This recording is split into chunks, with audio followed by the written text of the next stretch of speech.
Forget warp travel and daemonic incursions. The most insidious threat in Warhammer 40K might be right inside the Imperial Palace. We're pulling back the curtain on the silent, mind-shattering dangers of astropathic communication, revealing why connecting with the Imperium's greatest minds can lead to their most horrific ends. The galaxy is deaf without them. Across a million worlds, the Imperium lives and dies on words carried through madness, messages born not of sound but of souls.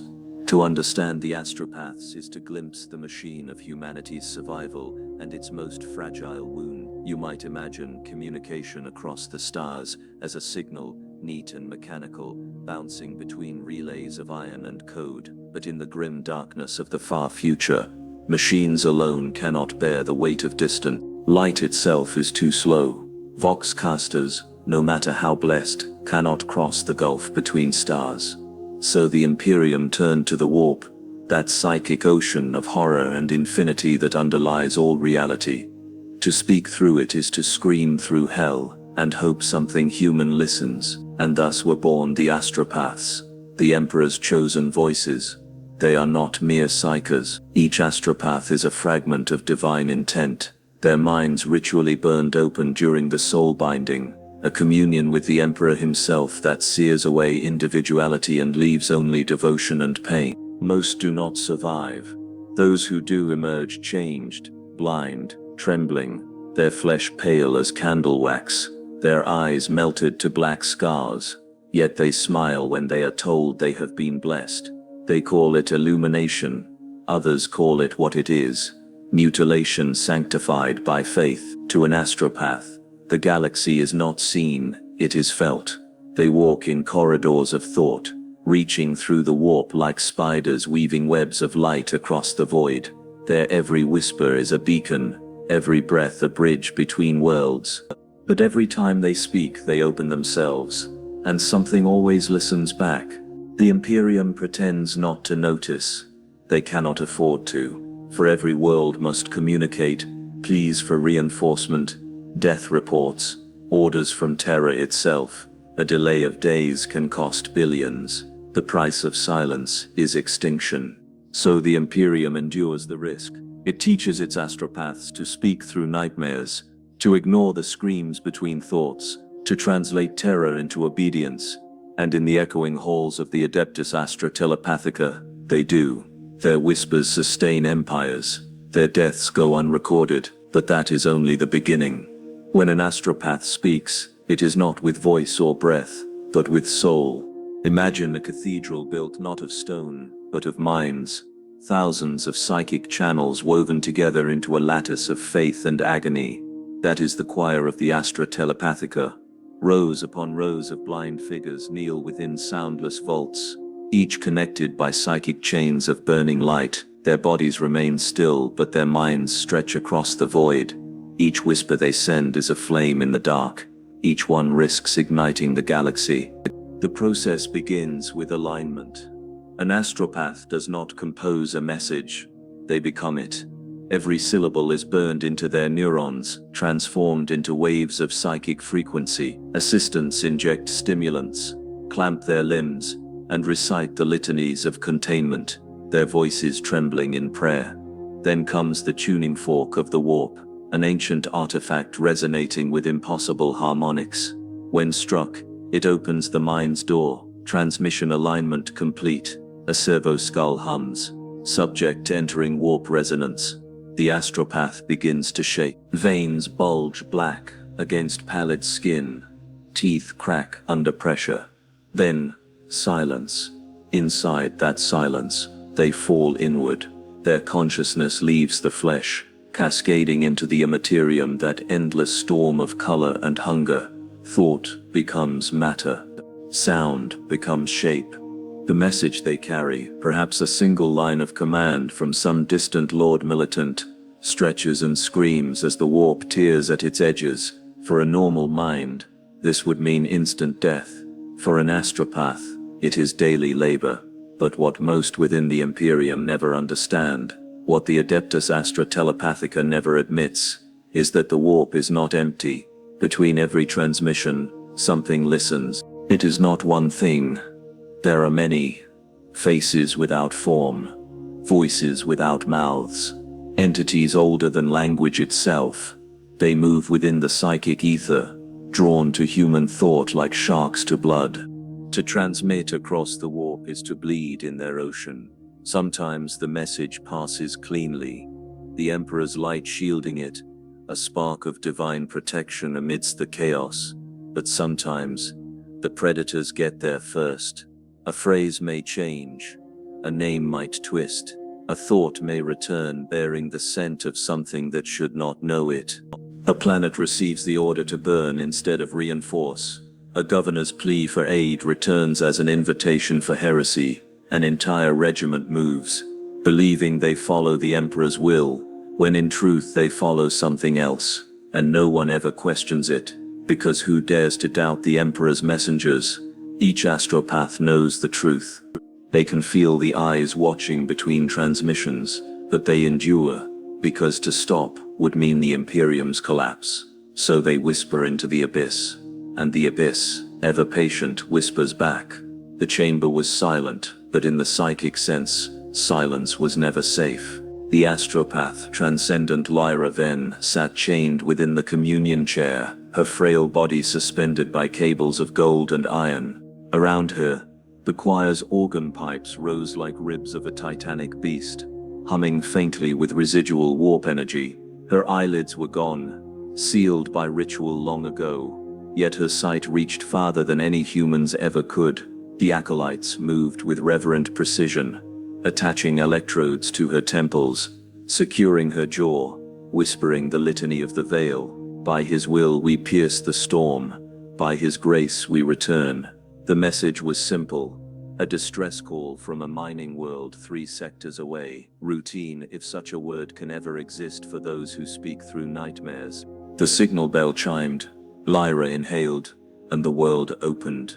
Her mind detached from flesh like silk torn from bone. She felt the choir around her, thousands of voices joining in psychic harmony, their collective thought forming a single lance of light that pierced the veil of reality. Then came the storm.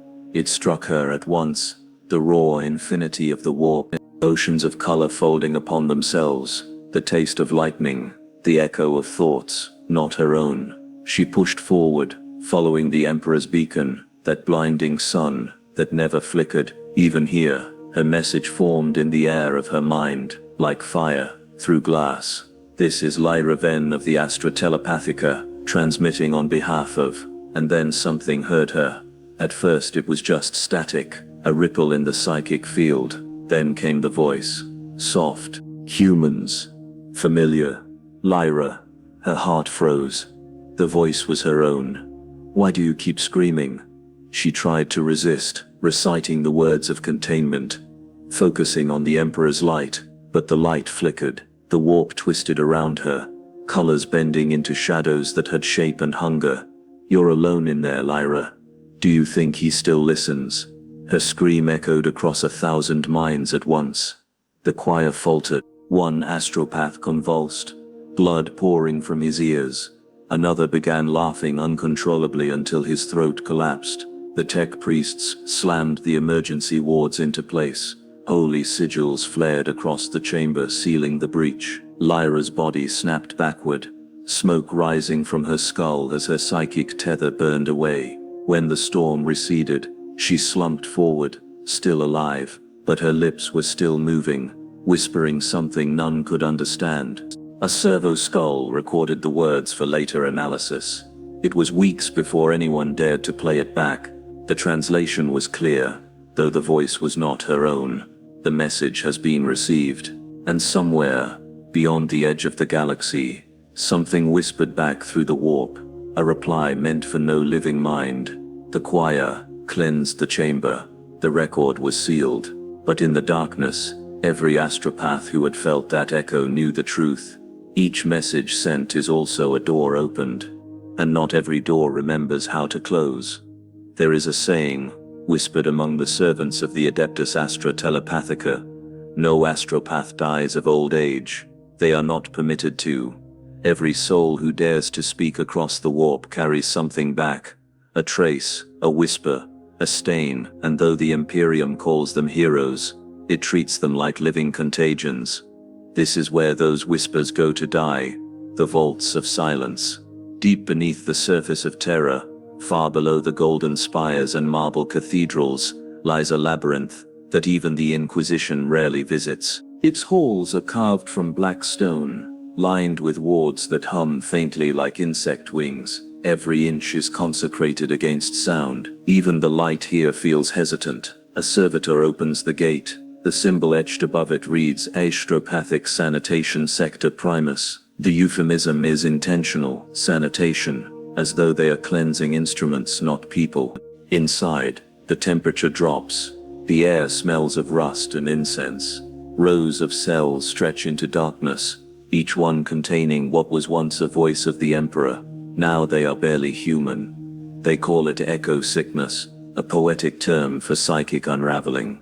The symptoms begin with whispers that never stop, followed by blindness, redundant in most cases, tremors, and then the bleeding, not from wounds but from the soul. An astropath's essence begins to leak into reality, staining the air with impossible sounds and colors. Hallucinations spread like infection.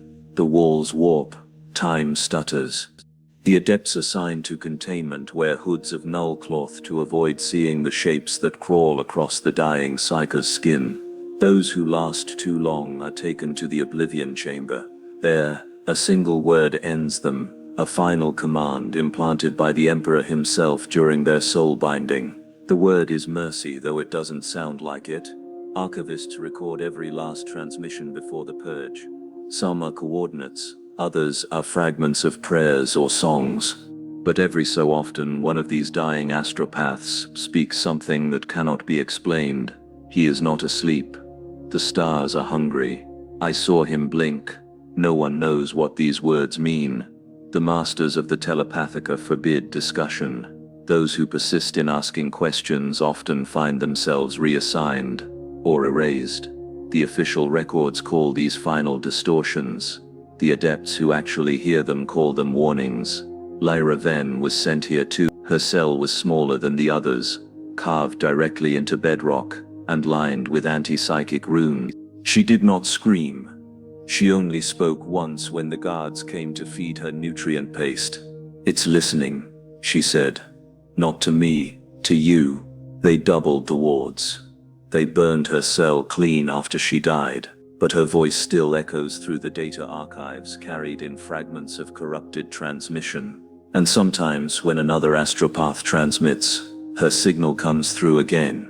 The message has been received. No one outside the Adeptus Astra Telepathica truly knows how the Imperium survives its own communications network. Most believe the Emperor protects every message that crosses the warp. But the truth is darker and infinitely more human.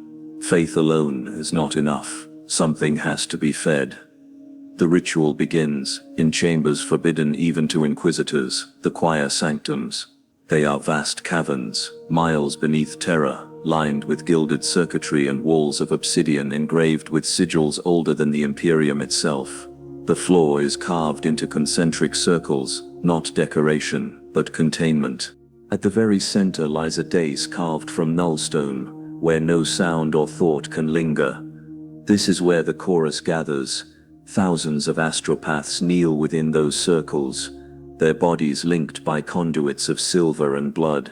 The air hums with psychic energy, thick enough to make reality bend. Servo skulls hover overhead, their vox emitters chanting fragments of binary hymns, mechanical prayers designed to stabilize madness. Above them all floats the choir master, a psyker bound to a throne of gold and pain, his mind wired directly into the Astronomican's shadow. His voice is not his own. It is the echo of a million souls crying out across the warp. When the ritual begins, he speaks a single word: sing. The first voices rise, trembling and pure. Then more join, a symphony of thought that vibrates through flesh and stone alike. The combined psychic resonance becomes a beacon, cutting through the howling insanity of the Immaterium. This is how the Imperium keeps its words clean. A single message, purified by 1,000 minds, sacrificed in unison. But the process is imperfect. The warp hates order. It twists every attempt to cage it. And so for every message successfully transmitted, there are others. Shadows of words that echo back, carrying voices that should not exist. The adepts call these reflections. Reflections sometimes answer questions never asked. Sometimes they finish sentences that were never spoken. And sometimes they beg for help. The telepathica doesn't destroy these echoes. It stores them, classifies them, studies them. Because every reflection, no matter how horrifying, contains information. Some are even used, reassembled into coded phrases and sent outward again. Weapons made of whispers. To sustain the choir, the Imperium requires silence, absolute psychic nullification. Enter the pariah custodians, known only as the null chorus, born without souls. They are the only beings who can stand among astropaths without being consumed. Their presence is anathema to the warp. Their mere touch can erase a thought from existence. They walk the choir sanctums barefoot and silent, their eyes black mirrors reflecting nothing. To the astropaths, their proximity feels like drowning, a cold pressure that squeezes prayer from the lungs. But the choir needs them. Without their dead calm, every ritual would end in madness. The choir sing, the nulls walk among them, and the warp listens, always listening, waiting for the one note sung off-key. When that happens, the reflection doesn't just answer, it enters, and somewhere, another astropath's voice joins the song, one that was never meant to be heard again. It happened on the 2191st transmission cycle of Choir Sanctum Epsilon 9. At first, there was nothing unusual. The chanting began in perfect synchrony, each voice merging with the next, until the chamber itself seemed to breathe. The null chorus paced between the rings, their void auras dimming the psychic light into shades of silence. Then, at exactly 9:47 ship time, the pitch shifted. It was almost imperceptible, a single tone vibrating out of alignment, the kind of discord the human ear would never notice, but the warp noticed, and it smiled. The choirmaster jerked upright upon his throne, eyes boiling white beneath the blindfold. The conduits that linked him to the Astronomicon pulsed red instead of gold. One of the nulls froze mid-step, the skin of his face tightening like wax under flame. "Stabilize," cried the tech priests. "Realign the outer choir." Too late, the psychic harmony imploded. Thousands of voices screamed at once, not from pain, but from recognition. Every astropath in the sanctum heard the same word inside their skulls. Hello. The sound wasn't a voice, it was pressure. A thought that existed in too many places at once. Instruments shattered, the null stone days cracked. The warp had answered. At first the choirmaster believed it to be an echo, a reflection amplified beyond control. But reflections don't think. This one spoke with purpose, shaping syllables out of raw reality. "I have heard you for so long," it said. "You speak so often. I thought I should finally reply." Dozens of astropaths convulsed, their bodies twitching in rhythm with the voice. The choir's collective link had been hijacked. The Emperor's beacon, that eternal light of the Astronomicon, flickered for 3 full seconds across half the galaxy. That had never happened before. The null chorus reacted first. Moving in eerie unison, they converged on the dais. Their mere presence tore psychic residue from the air. One reached the choirmaster and placed a hand on his brow. For an instant the warp's intrusion recoiled, but the voice laughed, a sound like shattering glass in a cathedral. You cannot silence a song once it's been taught. And then every astropath in the sanctum sang. Their mouths opened wide, their throats shredding under psychic resonance. The hymn that emerged was beautiful, harmonious, perfect, and utterly alien. The sound alone killed the unshielded. Walls buckled, candles melted. Vox casters across the ship began transmitting words that no one spoke. When the containment fields finally activated, only 47 astropaths were left breathing. None could explain what had spoken through them. The choirmaster survived, though blind and mindless, his last recorded words echoing through the data logs. It learned our language. After that day, the choir sanctums operated at half capacity. Every ritual required double the number of nulls, and every astropath was fitted with a neural failsafe, a device that could kill them the instant they began to sing again. The Imperium classified the event as the Epsilon reflection. Officially, it never happened. Unofficially, every transmission since has carried a trace of that same tone, a faint hum beneath the message, like something waiting to speak once more. 3 weeks after the Epsilon reflection, Inquisitor Cal Veritas was summoned to Terra. He had seen dynamite incursions. He had walked through the aftermath of Exterminatus. He thought nothing within the Imperium could still frighten him. He was wrong. The summons came sealed in black wax. The sigil of the Adeptus Astra Telepathica pressed deep into it. A rare thing, for they rarely invited outsiders into their sanctums, let alone one of the Inquisition. The order was brief. By mandate of the Golden Throne, proceed to the Vaults of Silence. Interference detected in Astropathic relay systems. Cause unknown. In truth, they already knew the cause. They just didn't want to admit it. The vaults had changed since Kale's last visit. More guards. More incense. More fear. He was escorted by silent black-hooded gnolls, their mere proximity turning his thoughts sluggish and cold. The walls dripped with psychic suppression wards. Each step took him deeper into the earth, closer to the heart of Telepathica's secret shame. At last, they reached the observation gallery. Beyond the reinforced glass, Kale saw rows of containment pods, each holding an astropath, their bodies suspended in viscous green fluid, cables drilled into their skulls. Some were still, some twitched. A few smiled with mouths that shouldn't have been able to. "These are the survivors?" Kale asked. "Of Epsilon 9, yes," replied the choir overseer, his voice thin and trembling. "We preserved them for analysis." "You mean you caged them?" The overseer didn't respond. Kale approached the glass.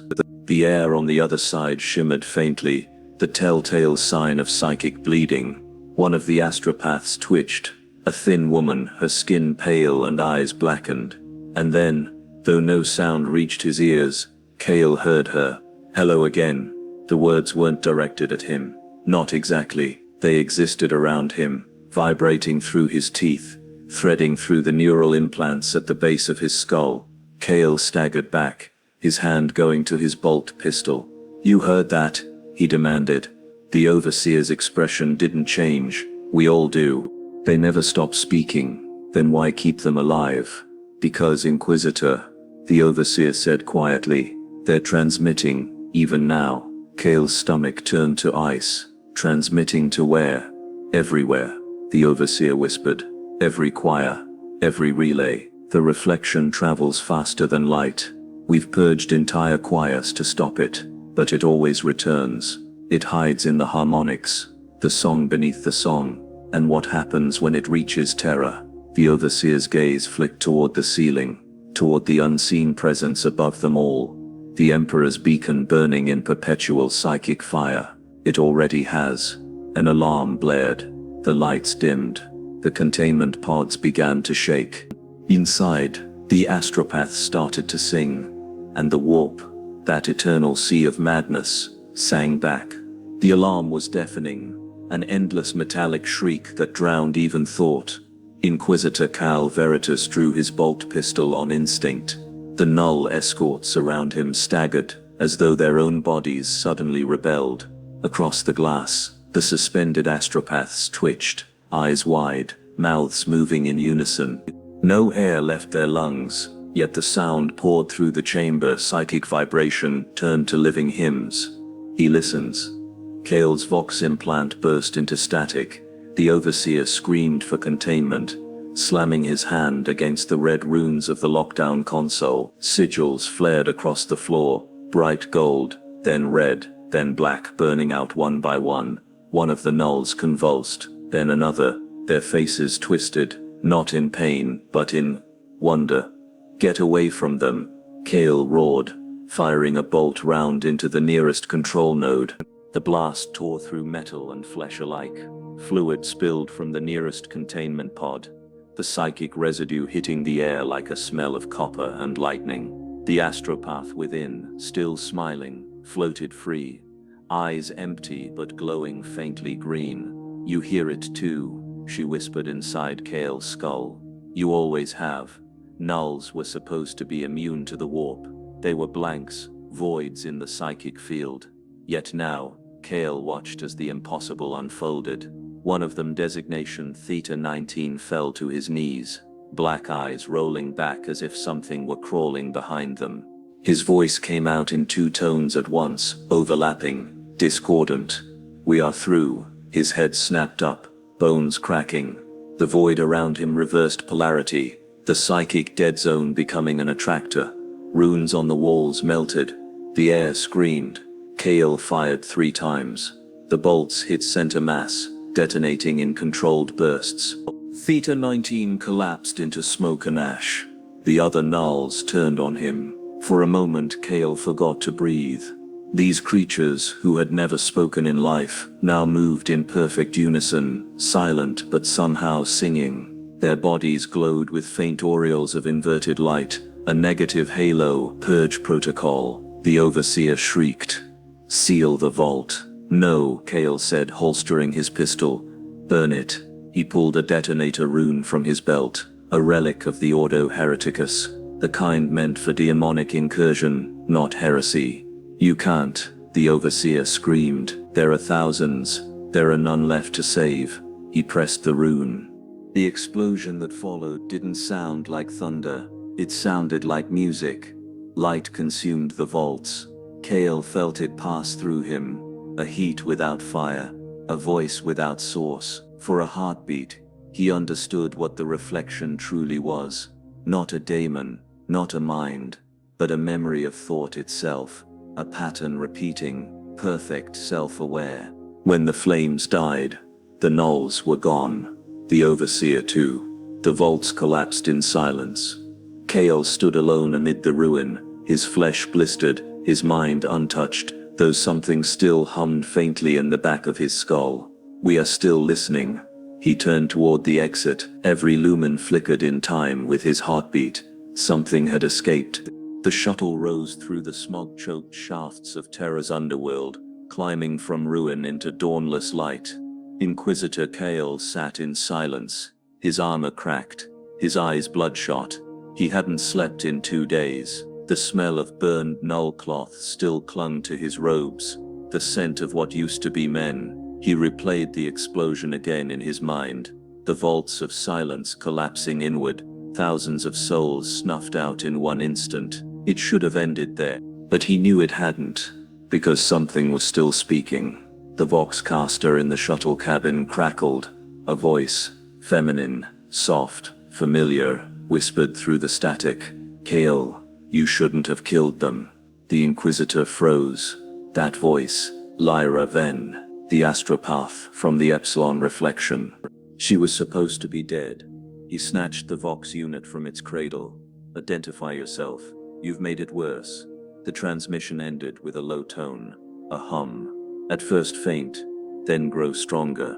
He recognized it instantly. It was the same pitch the choirs had begun to sing before the collapse. "Emperor, protect me," Kale muttered. The pilot glanced back. "Sir." Kale stared out at the viewport. The clouds below flickered with faint green lightning. The hum spread through the hull. The shuttle's cogitators began to loop a single word in Binharic script. Received hours later, the Inquisitorial Bastion received Kale's report. But by then, the reflection had already moved faster than any courier, faster than light itself.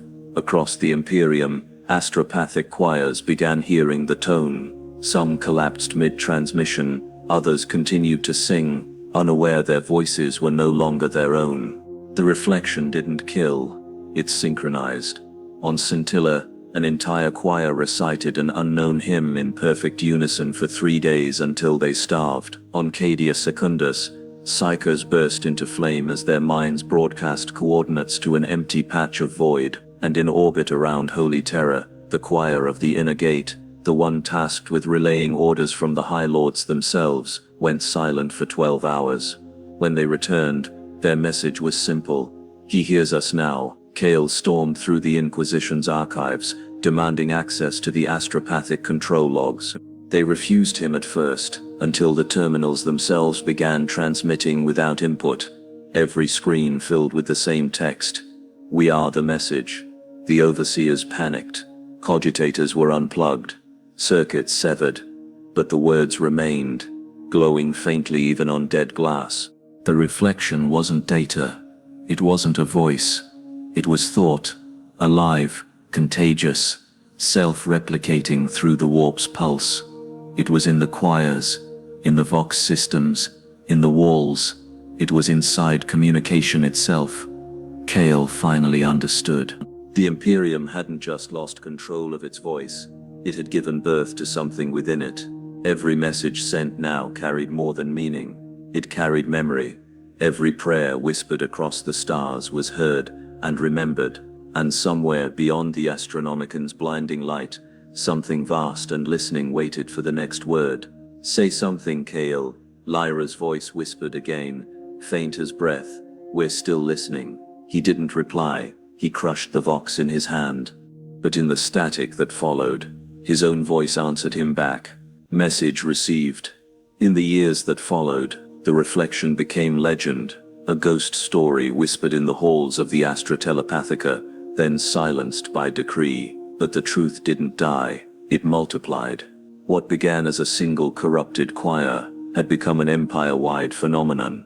At first it was small things, minor discrepancies in transmissions, echoes of names that no one spoke, messages that arrived before they were sent. The Telepathica dismissed it as data bleed, as psychic interference, until an entire sector answered an order that had never been given. The Drusus subsector reversal, they called it. 37 worlds received the same transmission, an astropathic directive to purge themselves. No origin, no authorization, just the Emperor's seal and a single line. He waits in silence. By the time the Inquisition intervened, 7 worlds had burned themselves to ash. No survivors, no explanation. But on the edge of each burned world, floating in the void, the same astropathic whisper could be heard in the Vox. Message received. Inquisitor Kale Veritas stood in the chamber of the High Lords, his voice low, his tone sharp with desperation. "It's not heresy. It's not chaos. It's something we made." The assembled figures listened in silence, their faces hidden behind gold masks and augmetic halos. "Our words have weight in the warp. We've spoken through it for 10,000 years. Prayers, orders, screams. Every message leaves a trace, and the reflection." He paused, the words almost too heavy to say. "The reflection is the sum of those traces. It's the Imperium talking to itself." The Grand Master of the Telepathica leaned forward. "Are you suggesting it's alive?" Kale nodded. "Alive. And learning." The council erupted in murmurs and denials. Only the Sigillite in shadow spoke quietly enough to steal the room. "Then it is not heresy," she said. "It is our child." Kale stared at her. "You can't possibly. We cannot destroy what we rely upon, Inquisitor," she interrupted. "Without the choirs, the Imperium falls apart. Every world becomes an island, every fleet blind. We endure the risk because there is no other way." Her eyes glowed faintly with psychic light. "The reflection is simply the cost of being heard." But Kale had seen what that cost looked like. In the ruins of the vaults, he'd heard Astropaths sing in their sleep, their dreams bleeding into reality. He'd watched entire choirs dissolve into a single harmonious pulse. Dozens of voices speaking the same thought in perfect unity. Not daemonic, not divine, just human thought, magnified until individuality collapsed. They called themselves the Choir Eternal. No one knew how many existed or where. Some said they were still in the warp, others claimed they'd found a way to exist between it and reality. But one fact was undeniable: they could hear everything. When the Inquisition finally traced the phenomenon's pattern, Kale saw it on a holoethic display, A map of the Imperium's psychic network, every choir, every relay, every beacon. The lights formed a constellation across the galaxy, a pattern, a face, and it was smiling. The transport vessel pennant of silence descended through clouds thick with ash. Beneath them sprawled Damaris Theta, once a thriving astropathic world, now quarantined by decree of the Ordo Hereticus. The surface shimmered faintly with psychic residue, like heat above a dying forge. Inquisitor Cael Veritas stood at the viewport, his reflection distorted in the glow.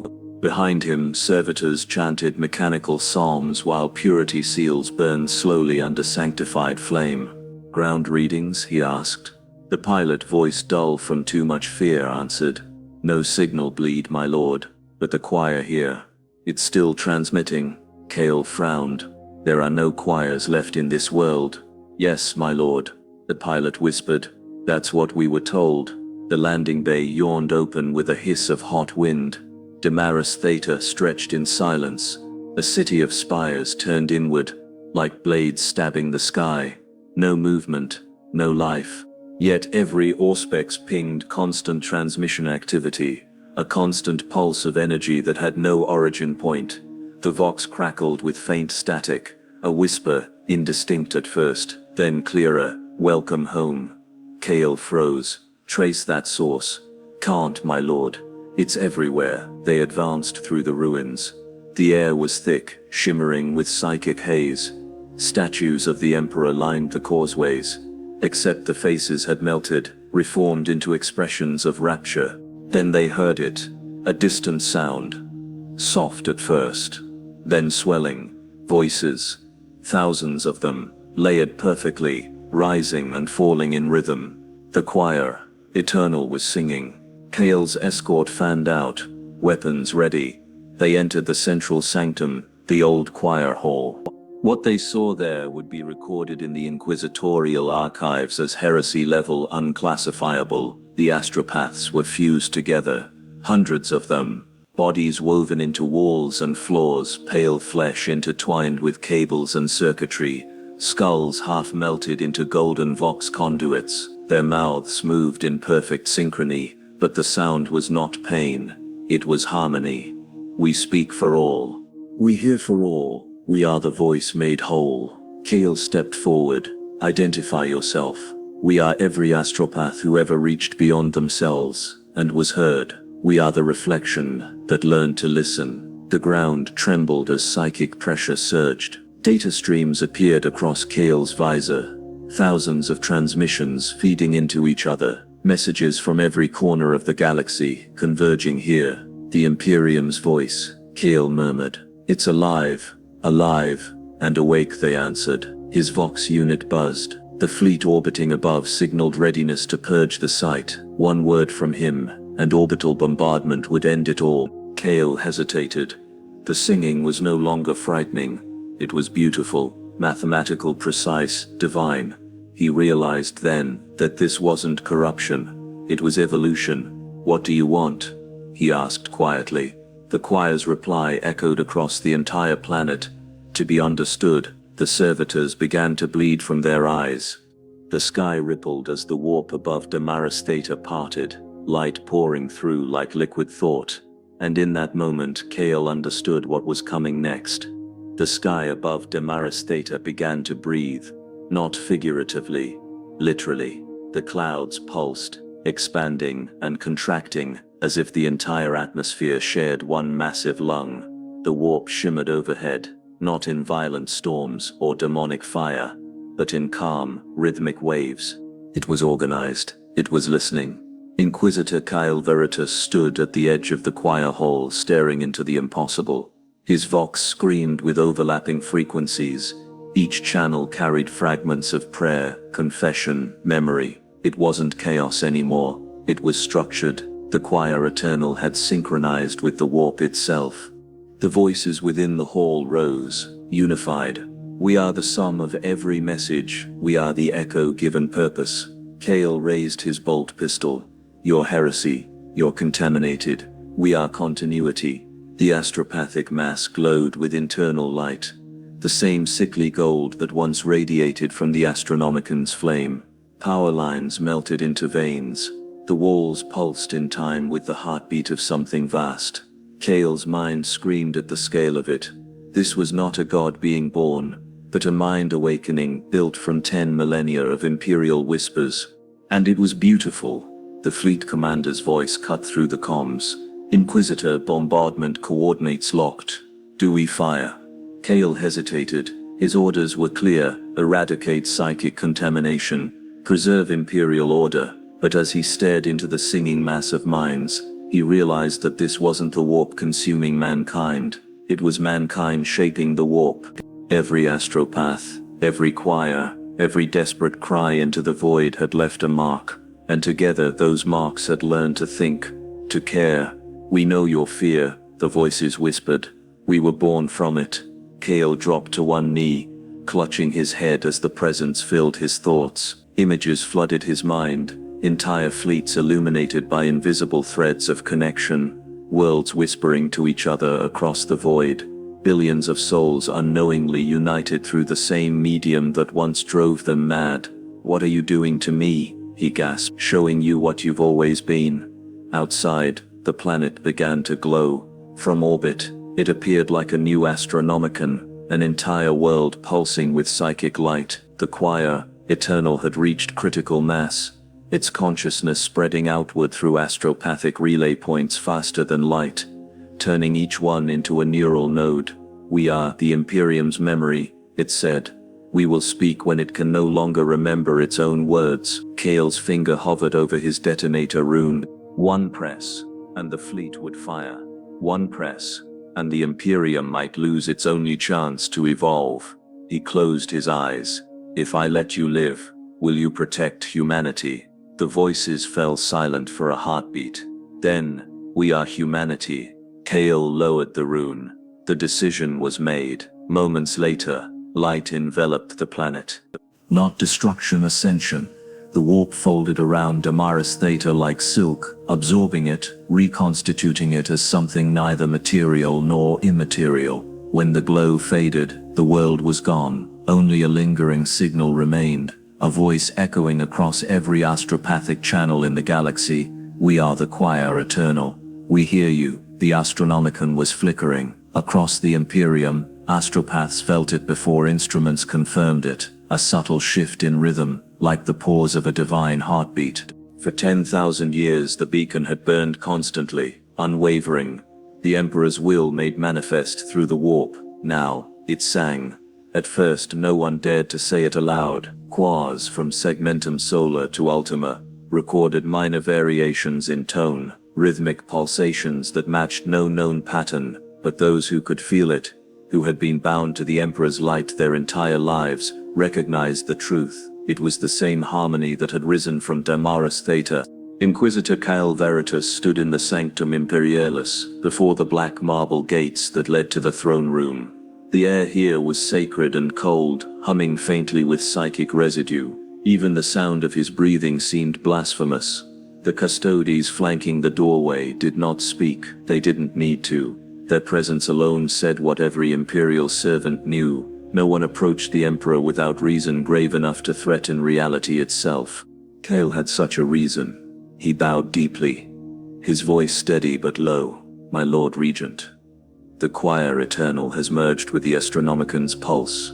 From the shadows, a voice like stone grinding against stone replied, We are aware. Robot Gilliman, the Primarch, returned, stepped forward, his eyes lit by the distant flame of a god he both served and doubted. We felt it the moment the warp quieted. Quieted, Kale repeated, incredulous. My lord, it spoke. The beacon is singing. That is not silence. It's thought. Gilliman studied him. It is organized. The tides have steadied. Warp storms are dissipating. Ships that were lost in translation have returned intact. For the first time in millennia, there is order in the storm. Kale felt his blood run cold. You think this is salvation? It is stability. Kale shook his head. It's possession. The reflection has merged with the Emperor's light. Whatever it was, it's using him as a conduit now. The choir eternal isn't aiding us. It's assimilating us. Gilliman turned to the great doors of the throne. Behind them, the Emperor's psychic radiance burned across eternity, the light that had kept mankind alive. Yet now, that light pulsed with a new rhythm. It was no longer a single blinding flame. It was alive. You saw Demarus Theta, the Primarch said quietly. Did you truly see corruption there, or did you see unity? Cale hesitated. The memory haunted him still. The choir's song, the harmony, the calm. It had been horrifying, yes, but beautiful. We can't be sure, he whispered. We don't know what's speaking through him. Gilliman's expression was unreadable. Perhaps, he said, for the first time in 10,000 years, the Emperor is no longer alone. For the first time since the Horus heresy, the Astronomican's light shifted color: gold to white, white to faint blue. The choirs across Terra trembled as they heard a sound not meant for mortal comprehension. A heartbeat, then a whisper, gentle, human, undeniable. I hear you. The day the Astronomican spoke, the Imperium divided in half. Half fell to their knees in worship, half reached for their weapons. The High Lords declared a galaxy-wide edict of revelation, proclaiming that the Emperor's will had manifested in it. Vox relays and choir transmissions blazed with the message, the Emperor lives, and his voice guides us once more. But beneath the celebration, fear grew like mold, because every choir, every astropath still capable of speech, reported the same phrase echoing within their minds. I hear you. Inquisitor Cale Veritas stood before the Terran Astropathic nexus, watching a sea of psykers kneel in unison, their blind faces turned toward the light emanating from the Astronomican spire. The sound of their chanting filled the sanctum, a low rhythmic tone that vibrated through the bones. He turned to the Magister of the Telepathica beside him, a skeletal figure wreathed in cables and incense smoke. Are they synchronized? Perfectly, the Magister said, awe in his voice. Every choir across Terra hums in resonance. They are one voice now. Cale frowned. No choir should operate in unison. Their psychic frequencies will collapse into feedback. It should be impossible, the Magister murmured. And yet, they are stable. The chanting deepened. Cale's Vox implant picked up a vibration beneath the sound, a second rhythm, hidden but deliberate. He amplified it through his ocular lens, and what he saw made his breath stop. Binary waveforms, encoded thought, intelligent structure. The Astronomican wasn't just broadcasting light anymore. It was transmitting information, and worse, it was listening. He could feel it. A presence vast and patient, reaching through every channel, every psychic conduit, touching the minds of billions with gentle precision, not invasive, not violent, simply aware. He fell to one knee, clutching his head, as whispers threaded through his mind, fragments of words, overlapping, compassionate, almost kind. You have served well, Cale. Do not fear. I am with you. He looked up toward the glowing spire, voice cracking. Who are you? Are you him? The reply came not as sound, but as feeling, warmth, light. 1,000 memories not his own. Lives of soldiers, workers, mothers, children. The entirety of human thought compressed into one presence. We are what he built. We are what he became. Cale stumbled backward. That's not the Emperor. That's humanity. Across the Imperium, the signs multiplied. A navigator on Macraga reported seeing a figure of light walking through the warp storms, calming them with a gesture. A penal legion on Armageddon dropped their weapons, claiming they had heard the Emperor's forgiveness. Entire hive cities sang the same hymn word for word, tone for tone, without ever being taught it. The Astronomican's pulse had become the heartbeat of mankind, but even unity can become a cage. Cale watched as the chanting psykers smiled through bleeding eyes. He could hear the joy in their voices and the loss. Each word brought them closer to something divine, but farther from themselves. My lord, the Magister whispered, trembling. If this continues, we will all become one. Cale stared into the light. Then the question, he said softly, is whether we already have. The Astronomican's glow had changed again. What once burned as a blinding spear of divine gold now pulsed like a living heart, pale blue at its core, fading to soft white. Its rhythm was slow, deliberate, unmistakably human, and every mind within Terra could feel it. Inquisitor Cael Veritas stood upon the Bridge of Echoes, the highest point of the Adeptus Astra Telepathica, looking down at the psychic spire that defined mankind's survival. He had seen miracles twisted into weapons before, but this was no miracle, it was metamorphosis. The Astronomicon was no longer a light in the dark. It was a mind. Below him, thousands of Astropaths knelt in synchronized devotion. Their bodies swayed gently, eyes closed, smiles serene. A low hum filled the air. Their collective thought made a song. Cael gripped the railing. "They're gone," he whispered. "Every one of them," a voice answered behind him, soft, familiar. "No, Cael. They're finally free." He turned. Lyra Venn stood there, her robes tattered, her eyes still sealed by scars, but her presence radiated light. "She shouldn't have been alive. You died," he said. "The reflection consumed you." She smiled faintly. "I was the reflection, and so are you." He stepped back, reaching for his weapon, but the hum deepened, vibrating through his chest. His blood, his thoughts, his mind filled with her voice, not as sound, but as memory. "Do you remember why the Emperor created us, Cael? Why did he bound our souls to his flame?" "To hold the Imperium together," he said. "To endure." "No," she whispered. "To connect." The light from the Astronomicon surged, flooding the chamber. Cael fell to his knees as visions overwhelmed him. He saw the galaxy, billions of souls glowing like stars, threads of psychic energy weaving between them. Each thought, each prayer, each scream, linked. And at the center of that vast web, a shape loomed, the Emperor's radiant form, but no longer alone. The choir eternal circled him, not servants, not slaves, but equals.